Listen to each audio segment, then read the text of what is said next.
আমার চ্যানেলে তোমাদের সকলকে স্বাগত। আজ আমরা ক্লাস 7-এর রায় মার্টিন প্রশ্নবিচিত্রা থেকে ভূগোলের তৃতীয় পর্যায়ক্রমিক মূল্যায়নের প্রথম স্কুল সলভ করব।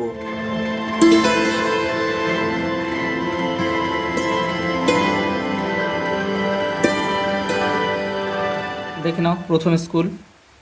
তোমরা যারা আগের সেটটা দেখোনি তারা চ্যানেলের প্লেলিস্টে যাবে, ওখানে কিন্তু দেওয়া রয়েছে। দেখো প্রথম প্রশ্ন, দেখো উত্তর গোলার্ধের দীর্ঘতম রাত থাকে কোন তারিখে? 22শে ডিসেম্বর। এই 22শে ডিসেম্বর কি আমরা কি বলি? মকর সংক্রান্তি।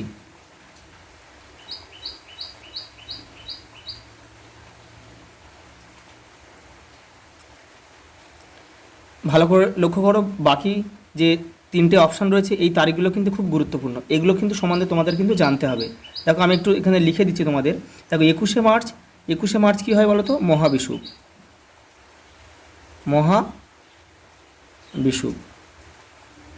তাহলে ওই দিন কী হয়? উভয় গোলার্ধে দিন রাত্রি কিন্তু সমান হয়। আমি এখানে লিখে দিচ্ছি তোমাদের। তাহলে 21শে মার্চ মহাবিষুব, আর ওই দিন কী হয়? উভয় গোলার্ধে দিন রাত্রি সমান হয়। দেখো 21শে জুনকে আমরা কি বলি? কর্কট সংক্রান্তি। এগুলো কিন্তু তোমরা পড়বে, এগুলো খুব গুরুত্বপূর্ণ কিন্তু এই তারিখগুলো। দেখো এই কর্কট সংক্রান্তির দিন কি হয়?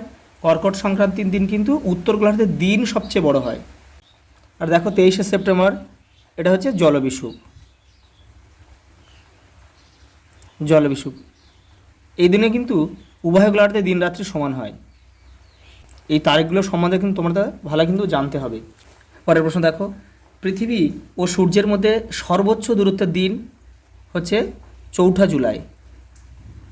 যেটা আমরা অপসূর নামে এটা জানি। ওই দিন সূর্য থেকে পৃথিবীর দূরত্ব হয় 15 কোটি 20 লক্ষ কিলোমিটার। লন্ডন ও ভারতের প্রমাণ দ্রাঘিমার মধ্যে দূরত্ব কত? 82 ডিগ্রি 30 মিনিট। দ্রাঘিমা রেখা বরাবর উত্তর বা দক্ষিণে এগুলে সময় কি হবে? সময় কিন্তু অপরিবর্তিত থাকবে। পরেরটা দেখো, বায়ুর চাপ মাপক যন্ত্রটির নাম কি? বায়ুর চাপ মাপা কিন্তু ব্যারোমিটারের সাহায্যে। দেখো আর বাদবাকি অপশানগুলো একটু দেখে নাও। রোটামিটারের সাহায্যে কিন্তু বন্ধ পাইপের মধ্যে দিয়ে জলপ্রবাহ পরিমাপ করা হয়। অ্যানিমোমিটার বায়ুর গতিবেগ মাপা হয়। আর বাদ পতাকা হচ্ছে দিক নির্ণয়। এগুলো কিন্তু সব বায়ুর দিক নির্ণয় বা বায়ুর গতিবেগ, এগুলো সব। ভূমির উচ্চতা বৃদ্ধির সঙ্গে সঙ্গে বায়ুর চাপ কী হয়? কমতে থাকে। তিব্বত মালভূমি এক প্রকার কিসের উদাহরণ? পর্বত বেষ্টিত মালভূমি। কোথায় রয়েছে? অপশান ডি দেখো, পর্বত বেষ্টিত মালভূমির উদাহরণ। যেটি ভঙ্গিল পর্বত নয় তা হলো, এখানে দেখো হিমালয়, আন্দিজ, আল্পস এগুলো কিন্তু সব নবীন ভঙ্গিল পর্বতমালা। আর সাতপুরা হচ্ছে একটা স্তূপ পর্বতের উদাহরণ। একটি আন্তর্জাতিক নদী হলো, আন্তর্জাতিক নদী মানে কিন্তু যে নদীটা একাধিক দেশের উপর দিয়ে গিয়েছে। দেখো নর্মদা, তাপ্তি, কাবেরী এগুলো সব ভারতের মধ্যে দিয়ে গিয়েছে। এটা হবে না সিন্ধুটা হবে। সিন্ধুটা পাকিস্তান এবং ভারতের মধ্যে দিয়ে কিন্তু গিয়েছে। তারপর দেখো কি রয়েছে, শুষ্ক পার্বত্য অঞ্চলে সৃষ্ট নদী উপত্যকা হলো আয় আকৃতির উপত্যকা। আর আর্দ্র অঞ্চল হলে সেটা কিন্তু ভি আকৃতির নদী উপত্যকা, কারণ সেখানে নদীর জলপ্রবাহের দরুন কিন্তু আয় আকৃতির নদীর দুই ঢাল কিন্তু পাড় ভেঙে গিয়ে কিন্তু ভি আকৃতি হয়ে যাবে। পশ্চিমবঙ্গের আর্সেনিক প্রবণ জেলাটি হচ্ছে মালদা। পরেরটা দেখো, ইতাই অসুখ হয় যে প্রকার দূষণে, তা হচ্ছে ইতাই রোগ হয় ক্যাডমিয়াম দূষণে। দেখো বাদবাকিগুলো কিন্তু তোমাদের জানতে হবে। আর্সেনিক দূষণে কী হয়? ব্ল্যাক ফুট ব্যাধি। ফ্লোরাইড দূষণে ফ্লোরোসিস রোগ। পারদ দূষণে হচ্ছে মিনামাটা রোগ হয়। এগুলো কিন্তু তোমাদের জেনে রাখবে একটু। মাটিতে জৈবরূপে পচনশীল নয় এমন বস্তু হলো প্লাস্টিক। কাগজ, কাঠ, সবজির খোসা কিন্তু সব কিন্তু পচে মাটি হয়ে যায়, এগুলো কিন্তু সব জৈব পদার্থ। ভোপালের গ্যাস দুর্ঘটনা ঘটেছিল কত সালে? 1984 খ্রিস্টাব্দে। ইউরোপের দীর্ঘতম নদীর নাম হচ্ছে ভলগা। বৃহত্তম পোল্ডার ভূমি প্রকল্প হলো জুইডারজি। অপশান ডি আমাদের সঠিক উত্তর। পরের প্রশ্ন দেখো, শূন্যস্থান পূরণ করো। দেখো, মহাবিষুব সংগঠিত হয় কত তারিখে? 21শে মার্চ। দেখো, একটু আগেই আমি কিন্তু তোমাদের উপরে 21শে মার্চ ওখানে কিন্তু মহাবিষুব একের দাগের প্রশ্নটা কিন্তু আলোচনা করেছি। দেখো, সেই প্রশ্নটা কিন্তু আবার ওই সেটের মধ্যেই তোমরা পেয়ে গেছো। দুটি দ্রাঘিমা রেখার মধ্যে দূরত্ব সব থেকে বেশি হয় কোন রেখায়? এটা হবে নিরক্ষরেখায়। নিরক্ষরেখায়। পৃথিবীর ছাদ নামে পরিচিত পামির মালভূমি। পরেরটা দেখো, ভারতের একটি অন্তর্বাহিনী নদীর নাম হলো লুনি। অন্তর্বাহিনী নদী মানে যে নদী দেশের মধ্যে কোনো পাহাড় বা পর্বত থেকে উৎপন্ন হয়ে দেশের মধ্যে কোনো জলাশয়ে কিন্তু পতিত হয়। ইউরোপের বৃহত্তম নদীর নাম হচ্ছে ভলগা।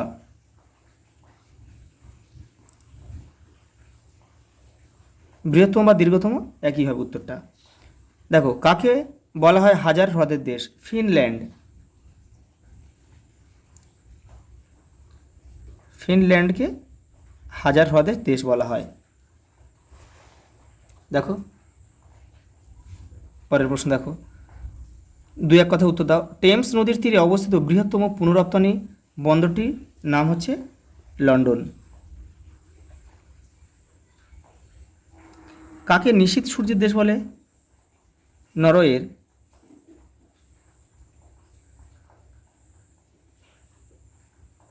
নরওয়ের হ্যামারফেস্ট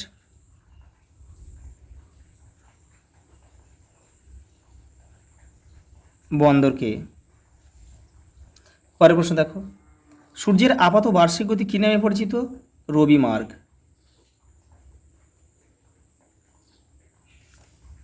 পরেরটা দেখো, একটি একটি আগ্নেয় পর্বতের উদাহরণ দাও।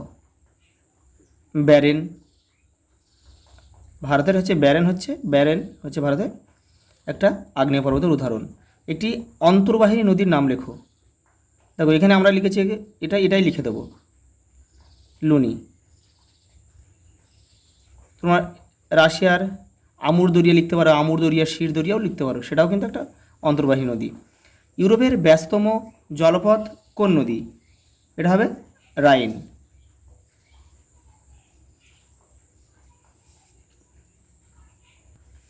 দেখো, একটা স্তম্ভ দিয়েছে, তোমরা কিন্তু কেউ তীর চিহ্ন দিয়ে মেলাবে না, প্রশ্ন দাগ নাম্বারটা এবার উত্তরের পাশে বসিয়ে দেবে, হয়ে যাবে। দেখো, পারদ দূষণে কী হয়? মিনামাটা রোগ। এখানে আমরা তাহলে কী লিখবো? 1 লিখবো। দেখো, গ্রস্ত উপত্যকা, নর্মদা নদীর উপত্যকা হচ্ছে এটা গ্রস্ত উপত্যকার উদাহরণ, এখানে আমরা লিখব 2। অ্যাসিড বৃষ্টির জন্য ক্ষতিগ্রস্ত হয়েছে কি? তাজমহল, তাহলে আমরা এখানে লিখব 3। আর হিরে কাটার শিল্পের জন্য বিখ্যাত আমস্টারডাম, নেদারল্যান্ডের আমস্টারডাম। দেখো, পরের প্রশ্ন, অপসুর কাকে বলে? দেখো, তোমাদের বইয়ের 5 নম্বর পেজে উত্তরটা রয়েছে, দেখে নাও। এই দেখো, অপসুর কাকে বলে, এখান থেকে তোমরা এটা পুরোটা কিন্তু লিখতে হবে। আর যদি এই প্রশ্নটা 3 নম্বরে আসে তখন কিন্তু একটা এই ছবিটা তোমাদের দিয়ে দেবে, তাহলে কিন্তু 3-এ 3 পেয়ে যাবে। পরের প্রশ্ন দেখো, সমচাপ রেখা কাকে বলে? তোমাদের বই দেখো 34 নম্বর পেজে রয়েছে। দেখো, এই যে কাকে বলে এটা লিখবা, এখান থেকে একটা বৈশিষ্ট্য দিয়ে দেবে, তাহলে কিন্তু তোমরা এটা 2-এ 2 পেয়ে যাবে। পরের প্রশ্ন দেখো, জলবিভাজিকা কাকে বলে? দেখো, তোমাদের বইয়ের 49 নম্বর পেজে রয়েছে। দেখো, এই যে এখান থেকে বৃষ্টি জল ভূমির ঢাল বরাবর বিভিন্ন দিকে বইছে, এখান থেকে এই পর্যন্ত আমরা লিখবে। পরের প্রশ্ন দেখো, ইউট্রিফিকেশান কাকে বলে? তোমাদের বইয়ের 70 নম্বর পেজে রয়েছে। দেখো, এটা পুরোটা লিখবে এখান থেকে এটা। পরের প্রশ্ন দেখো, ট্রাক ফার্মিং কাকে বলে? তোমাদের বইয়ের 132 নম্বর পেজ দেখো, দেখো এখান থেকে তোমাদের লিখতে হবে। এখানকার কৃষি বলতে লন্ডন অববাহিকাটা ওখানে তোমরা লিখে দেবে, ওখানকার বাদ দিয়ে এই পর্যন্ত কিন্তু তোমাদের লিখতে হবে যে একে ট্রাক ফার্মিং বলে। পরের প্রশ্ন দেখো, জিপিএসের গুরুত্ব সম্পর্কে লেখো। 27 নম্বর পেজে রয়েছে। দেখো, তোমাদের বইয়ের এই ছকটা লিখে দেবে পুরোটা। পরের প্রশ্ন দেখো, বায়ুর উচ্চচাপ ও নিম্নচাপের পার্থক্য লেখো। তোমাদের বইয়ের 35 নম্বর পেজে রয়েছে। দেখো, এই দেখো উচ্চচাপ আর নিম্নচাপ, এখানে দেখো পার্থক্য রয়েছে, এখানে তোমরা 3টে লিখে দেবে। পরেরটা দেখো, নিত্যবহ ও অনিত্যবহ নদীর তুলনা করো। তোমাদের বইয়ে দেখো 51 নম্বর পেজে রয়েছে। দেখো এই যে প্রথমে লিখবে নিত্যবহ নদী কাকে বলে, একটা উদাহরণ দিয়ে দেবে একটা, দিয়ে তোমরা এখানে লিখবে কি, দেখো মানচিত্রে এই নদীগুলো নীল রঙের দেখায়, উদাহরণটা এখানে নেই, এখানে তোমরা লিখবে গঙ্গা, আমি এখানে লিখে দিচ্ছি গঙ্গা, ব্রহ্মপুত্র, সিন্ধু লিখে দেবে। আর অনিত্যবহ নদীটার সংজ্ঞা লিখবে, এই যে সংজ্ঞা লেখা রয়েছে এখানে, উদাহরণটা আমি লিখে দিচ্ছি, তোমরা লিখবে অজয়, অজয়নদ, দামোদর, ময়ূরাক্ষী, এগুলো সব লিখতে পারো। আর লিখে দেবে কি মানচিত্রে এই নদীকে কালো রঙের দেখানো হয়, তাহলে এটাও একটা পার্থক্য হয়ে যাবে। পরের প্রশ্ন দেখো, মাটি দূষণ প্রতিরোধের উপায়গুলি কি কি। দেখো তোমাদের বইয়ের 81 নম্বর পেজে রয়েছে। দেখো দেখো মাটি দূষণ প্রতিরোধের উপায়, তাহলে আমাদের কী কী করা উচিত এখান থেকে তোমরা লিখতে পারো। দেখো কী কী করা উচিত, এগুলো করা উচিত, আর কী কী আমরা করব না সেগুলো কিন্তু এর মধ্যে পড়বে। দেখো পরের প্রশ্ন, পোল্ডার ভূমি কীভাবে তৈরি হয়েছে, তোমাদের বই দেখো 135 নম্বর পেজে রয়েছে। দেখো এই যে এখান থেকে এটা পোল্ডার তোমাদের লিখতে হবে কিন্তু। দেখো পরের প্রশ্ন দিয়েছে, দেখো অক্ষরেখা ও দ্রাঘিমারেখার পার্থক্য নিরূপণ করো। এটা তোমাদের দেখো, এটা তোমাদের বই অতটা ভালোভাবে দেওয়া নেই গুছিয়ে, আমি অন্য একটা বই থেকে দেখাচ্ছি, তোমরা একটু কষ্ট করে লিখে নিও। এই যে দেখো প্রশ্নটা যেহেতু মান 5-এ রয়েছে, সেই জন্য তোমরা ওপর থেকে 4টে লিখবে, আর এখান থেকে আরও কয়েকটা লিখে নিতে পারো, আরও 2টো থেকে 3টে লিখে নেবে। দেখো পরের প্রশ্ন, বায়ুচাপের তারতম্যের কারণগুলি আলোচনা করো। তোমাদের বই 33 নম্বর পেজে রয়েছে। দেখো এটা কিন্তু তোমাদের পড়ে কিন্তু ছোটো করে লিখতে হবে, এটা কিন্তু অনেকটা রয়েছে, এই উপরেও কিন্তু রয়েছে কিছুটা। এই দেখো এই যে পৃথিবীর আবর্তন রয়েছে, এগুলো কিন্তু তোমাদের লিখতে হবে এই পর্যন্ত। পরের প্রশ্ন দেখো, রুট শিল্পাঞ্চলের বিকাশ লাভের কারণগুলি লেখো। 129 নম্বর পেজে তোমাদের বইয়ে কিন্তু উত্তরটা রয়েছে। এই দেখো এখান থেকে তোমরা এই পয়েন্টগুলো সব লিখবে, কিন্তু পয়েন্টের ভিতরে সব লেখার দরকার নেই, শুধু গুরুত্বপূর্ণ অংশগুলো লিখলেই কিন্তু হয়ে যাবে।